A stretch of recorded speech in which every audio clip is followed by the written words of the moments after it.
Suamimu adalah jantan dan laki-laki pemberani. Ia bertanggung jawab atas semua tindakannya. Tidak mau mengorbankan orang lain demi kepentingan sendiri. Sikap jantan ini sangat saya hormati.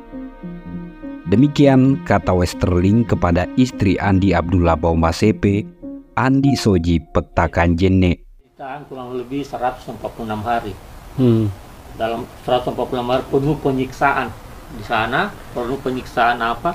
Dia tidak mengaku, dia tetap bawa saya sendirian. Dia tidak tunjuk siapa-siapa, dia bertanggungjawabkan semua apa yang dilakukan. Sehingga Westerling menyampaikan kepada istrinya bahwa kau punya laki-laki itu, kau punya suami itu laki-laki. Maksudnya jantan sekali. Tidak ada satu pun yang dia tunjuk siapa. Yang lainnya kan ini kan sudah mau ditangkap semua. Kalau ditangkap Baumasepe otomatis kaki tangannya kan ikut terang diambil. Dia tidak mengaku bahwa apa yang saya lakukan saya sendiri. Karena pada saat itu memang Westerling sudah memaksa untuk menyebutkan nama-nama yang pro kemerdekaan.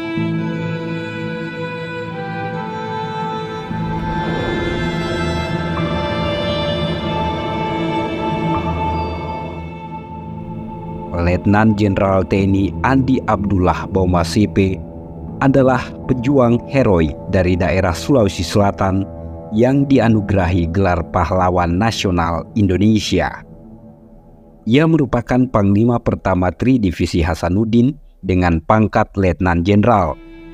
Beliau lahir di Masepe, Kabupaten Sidendreng Rapang, Sulawesi Selatan pada tahun 1918 dan wafat pada tanggal 2 Februari 1947 pada usia 29 tahun.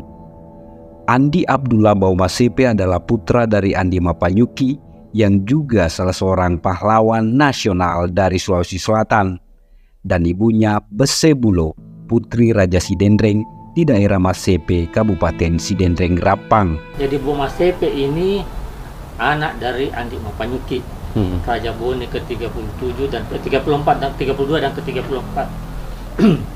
Terus ibunya adalah Bese Arumbulo, anak dari Lasada Poto, Raja Adatuan Sidendreng, dan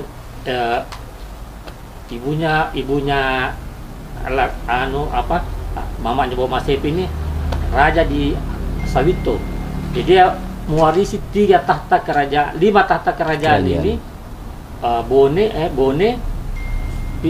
Sawito, Pinrang, Supa, sama ada Tuan Sidendreng.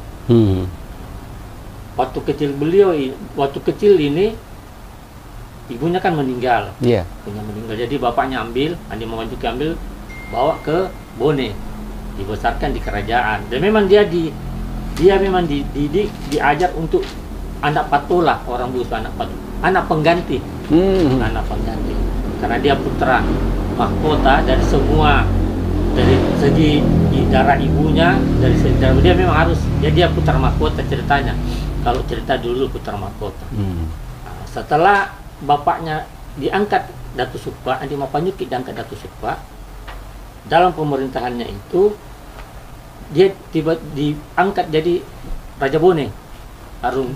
Otomatis anaknya yang ganti. Tapi pada waktu itu Baumasepe masih kecil.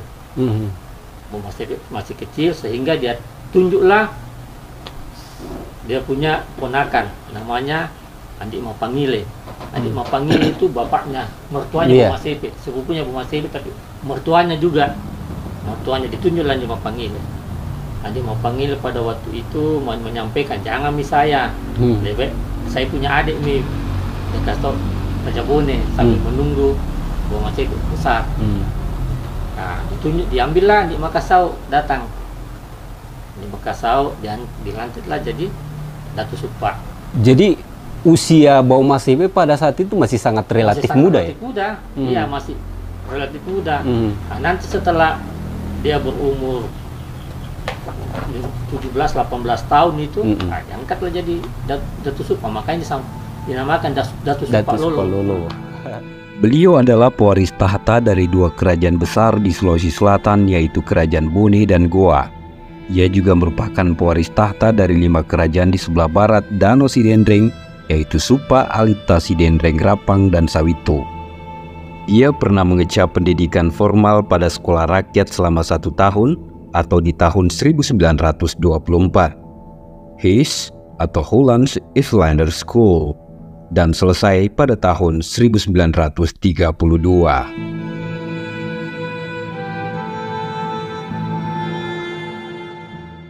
Jabatan keorganisasian yang pernah dilakoni oleh Andi Abdullah Bauma CP yakni Datu Supa tahun 1940, Bunken Kanrekan Parepare, Ketua Organisasi Saudara Parepare, Ketua Pusat Keselamatan Rakyat, Penasehat Pemuda Pandu Nasional Indonesia, Ketua Umum BPRI atau Badan Penunjang Republik Indonesia, Koordinator Perjuangan Bersenjata bagi Pemuda di daerah sekitar Parepare.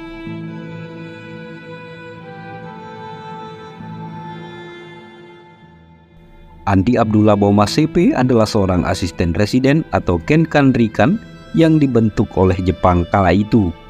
Asisten residen ini membawahi 5 wilayah Onder Afdeling Parepare, Sulawesi Selatan yang membawahi Pindrang, Baru, Sidrap, dan Enrekang. Bagaimana posisi Andi Abdullah Bauma CP ketika proklamasi baru saja dibacakan oleh Bung Karno di Jakarta pada saat itu? Jadi pada waktu proklamasi dibacakan di Jakarta, dia memonitor lewat radio dan mengumpulkan semua rakyatnya untuk menyatakan bahwa kita ikut pada Republik Indonesia. Kita berdiri di belakang Republik Indonesia. Jauh sebelum proklamasi itu mereka sudah ada kontak, karena kenapa? Bapaknya Arumponi, Andi Mapanyuki sudah memang membentuk organisasi-organisasi yang mendukung Republik, datang dia punya saudara di Pangeran Patarani juga begitu. Jadi akhirnya dia semua ini berkeyakinan bahwa Indonesia ini pasti merdeka.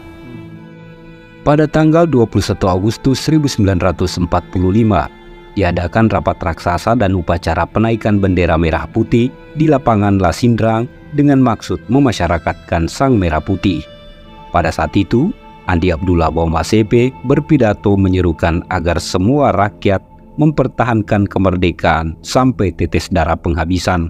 Pada rapat-rapat selanjutnya, Andi Abdullah Bauma CP selalu menekankan perlunya persatuan dan kesatuan untuk terus berjuang mempertahankan kemerdekaan. Selain itu, Andi Abdullah Bauma CP juga menyusun satu kesatuan bersenjata untuk mempertahankan Indonesia.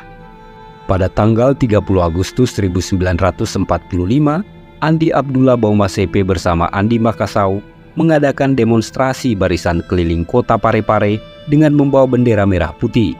Sekitar 400 orang dari Supa dengan menggunakan kopiah berlambang merah putih bergabung dengan PNI Parepare yang dipimpin Usman Isa yang juga Ketua PNI Parepare. Gerakan itu dilakukan untuk menunjukkan bahwa mereka siap mempertahankan kemerdekaan RI. Ketika tentara Nika berkuasa, Andi Abdullah Bauma CP bersama pasukannya terus melakukan perlawanan terhadap tentara Nika.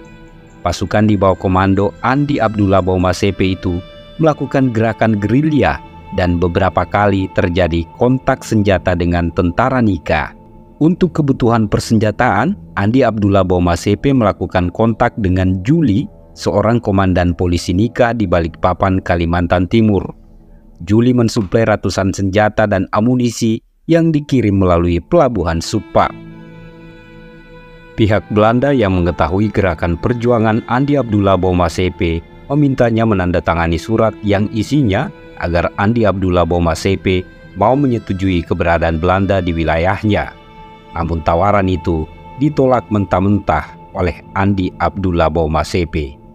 Beberapa hari kemudian, tentara Belanda menangkap Andi Abdullah Bauma CP bersama Andi Baso Daengerang, Sulawatang Supa, Andi Mojong Pabicara Supa, dan Syamsuddin juru tulis Supa. Kemudian mereka ditahan Belanda di barak tentara Nika di Kampung Karyango. Pada bulan Desember, Andi Abdullah Bauma CP dan Andi Baso Daengerang dibunuh di Palia. Yang lainnya ditembak mati di Supa Pindrang. Andi Abdullah Bauma CP wafat ditembak oleh pasukan Mayor Raymond Westerling, Korps Baret Merah Belanda pada tanggal 2 Februari 1947 setelah ditahan selama 160 hari. 10 hari sesudah konferensi Paceke atau pada tanggal 20 Januari 1947, makam Andi Abdullah Boma CP dapat ditemukan. Pare itu diseret mobil sampai ke Supa, ditarik mobil, ditarik mobil sampai ke Supa.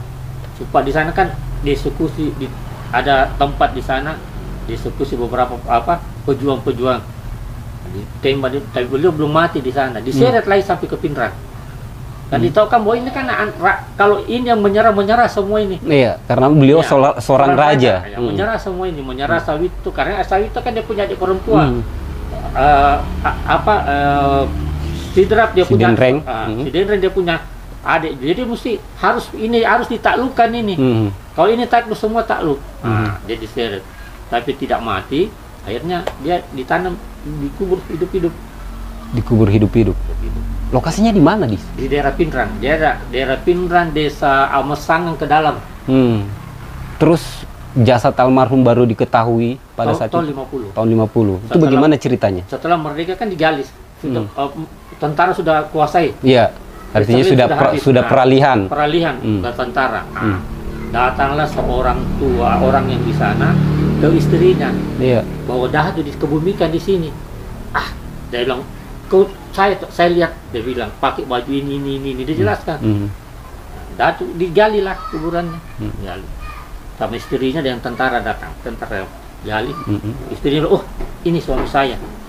Diambil, yang bersama dia gali juga kuburannya Andi Makassau. Dibawalah ke Pare-Pare, disemayamkanlah di Taman Makam Pahlawan. Belum disemayam, dia bermalam kan 1 hari di gedung DPR. Sebagai penghormatan. Penghormatan. Setelah itu dikumpulkan secara militer di Taman Makam Pahlawan.